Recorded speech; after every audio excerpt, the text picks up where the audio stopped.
Hypothyroidism, as the name suggests, it is hyposecretion of the thyroid hormone, which means when your patient comes to you, they would have decreased T4 and increased TSH.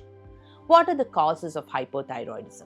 We can categorize the causes as primarily two. It could be primary hypothyroidism or it could be secondary causes.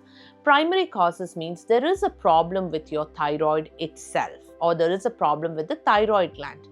Secondary hypothyroidism means due to a cause that is originating from elsewhere in the body, your thyroid gland is being affected. When we look at the signs and symptoms of hypothyroidism, the easiest way to remember is all your body's organs are going into a hypo state or it's going into a slower state. You have slower metabolism, constipation, menstrual disturbances, generalized weakness, tiredness, bradycardia, etc. How are we going to manage hypothyroidism? Hypothyroidism is because you don't have adequate thyroid hormone in your body. So you're going to replace it, which is levothyroxine. The most common treatment for hypothyroidism is administering levothyroxine.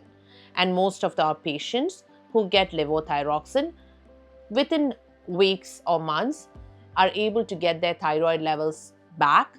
And usually levothyroxine is a lifelong therapy unless it is something that is initiated during pregnancy or through the pregnancy or it's initiated because of a particular stress or infection.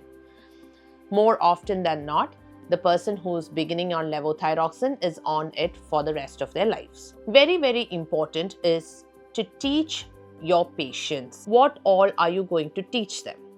First, watch for signs and symptoms of hypothyroidism. Even if they are taking levothyroxine, it's very important that as an individual, they are expected to look at themselves and see, have I been gaining weight without reason of late? Are there any symptoms that my body is showing that is potentially directing me or indicating that there is hypothyroidism going on? Diet, low calorie, low cholesterol and low saturated fat is the diet that these people are expected to eat. I said during signs and symptoms that when somebody has hypothyroidism, they are highly likely to be constipated. Very, very important to increase the roughage in their food. In addition, because you have low metabolic rate, there is high risk of gaining weight. Therefore, having a planned, steady, regular exercise like walking is also very important.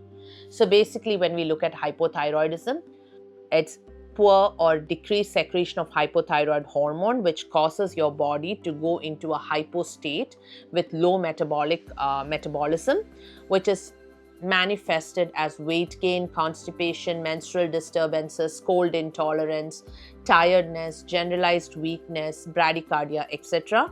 And it's managed with levothyroxine in addition to dietary management and exercise management.